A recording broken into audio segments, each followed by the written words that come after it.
Jana Machado, audiência do Portal Desacato e do Instituto ADT Fique em Casa. Nós temos uma pandemia que já dura 528 anos, como a apresentação do jornal da sexta-feira passada demonstrou graficamente, né, na imagem da capa da divulgação. E sobre essa pandemia e sobre como ela se repete ciclicamente, vamos falar com Jackson Santana, um dos coordenadores do Conselho Indigenista Missionário Sul. Bom dia, Jackson. Como estás? Bom dia, Raul. Bom dia, Jana. Bom dia a todos os colegas do Portal Desacato.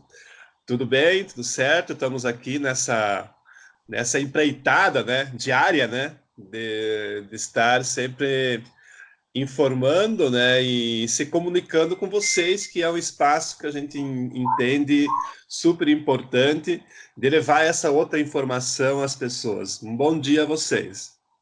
Bom dia, então. Jackson, vamos ver um pouquinho dessa pandemia que começou em 1492. Exatamente começou onde mora nossa diretora-geral em República Dominicana, que chamavam de La Espanhola, e que continua até nossos dias, né? O homem branco trazendo da Europa, da China também, neste caso, trazendo o empresariado, ricos, trazendo pandemias para nós, né? Exatamente.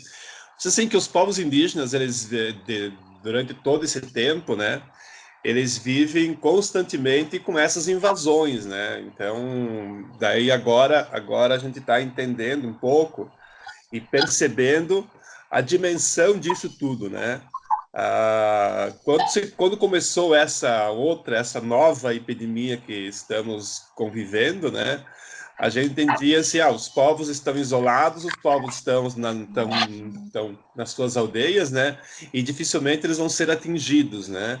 Mas isso já a gente está nos preocupando porque não está.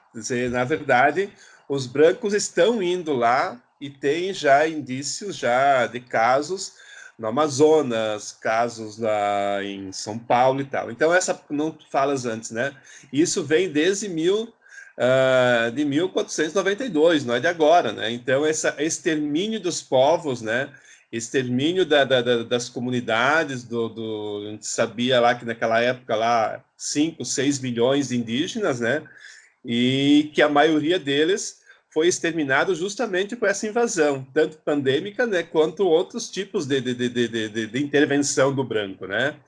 E hoje hoje a gente entende também isso, como que está sendo exterminado no momento também. A gente vê no Brasil hoje, temos a questão da pandemia, mas se deixa de lado um pouco outros tipos, né, de ameaças que os povos estão sofrendo, né?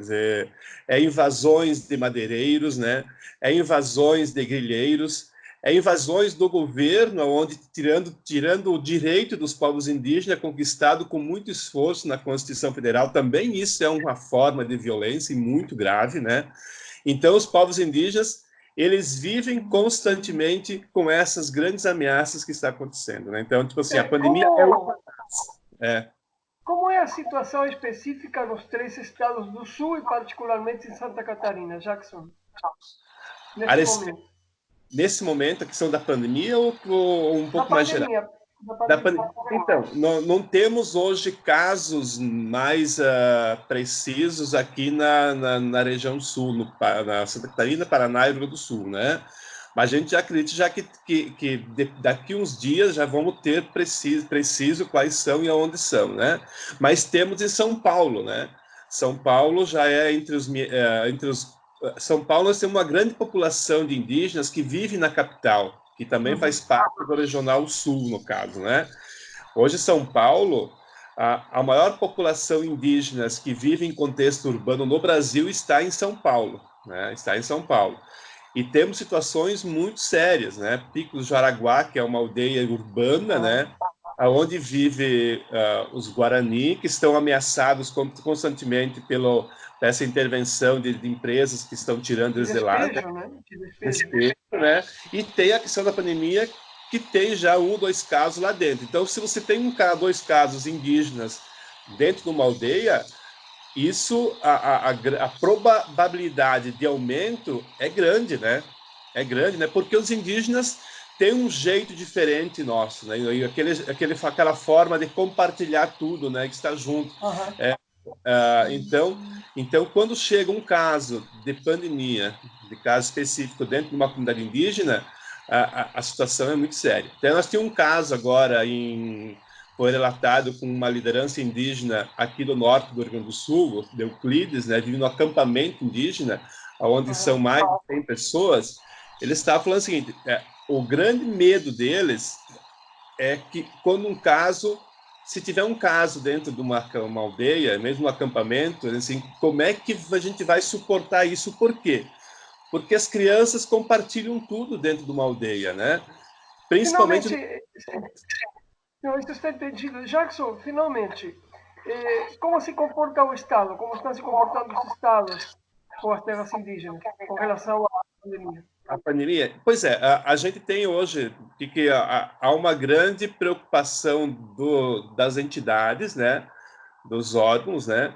Então, os indígenas têm essa relação com a CESAI, que é o serviço, que é uma secretaria dentro do Ministério da Saúde que trata basicamente com a questão indígena, né, com a saúde indígena, né.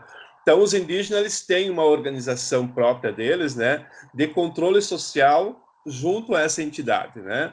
Então, eles estão muito preocupados. Tanto que aqui no Sul, eles criaram até um grupo de WhatsApp, o grupo se diz o seguinte: todas as lideranças indígenas, todas as pessoas que trabalham na saúde indígena, eles colocaram nesse grupo justamente para estar alertando e intervindo nessas questões aí, né? Então, são esses grupos, né?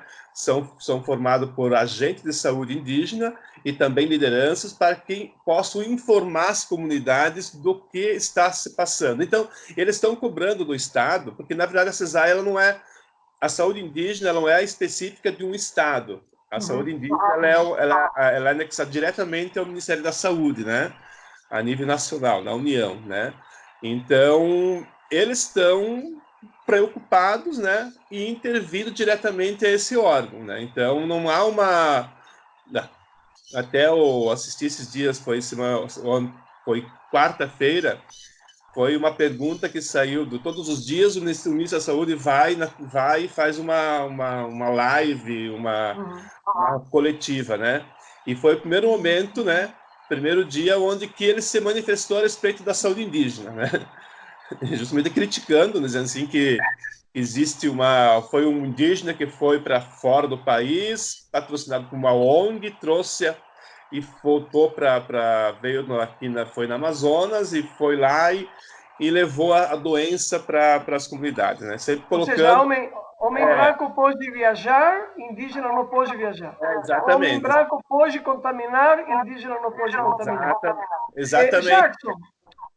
Exatamente. Jackson, o tempo acabou já para nós, mas eu queria te dizer, não é necessário, vocês já sabem, fazem parte da rede de jornalismo solidário do Portal Desacato, que qualquer urgência, qualquer necessidade, qualquer campanha solidária, qualquer chamado de atenção a respeito da saúde dos nossos e nossas companheiras indígenas, vocês entram neste jornal quando assim o determinarem, através da Cláudia Baiman, através da Júlia Sajorato e diretamente com toda a estrutura do portal, porque o CIMI e o portal são parceiros já há muitos anos na luta e na defesa dos direitos das comunidades indígenas. Obrigado por hoje, Jackson. Um grande abraço.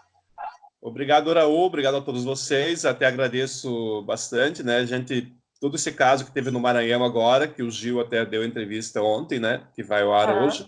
Então, a gente agradece essa sempre disposição de vocês de estar se colocando junto aos povos, tá? Então, eu agradeço profundamente. Um grande abraço e bom dia a vocês.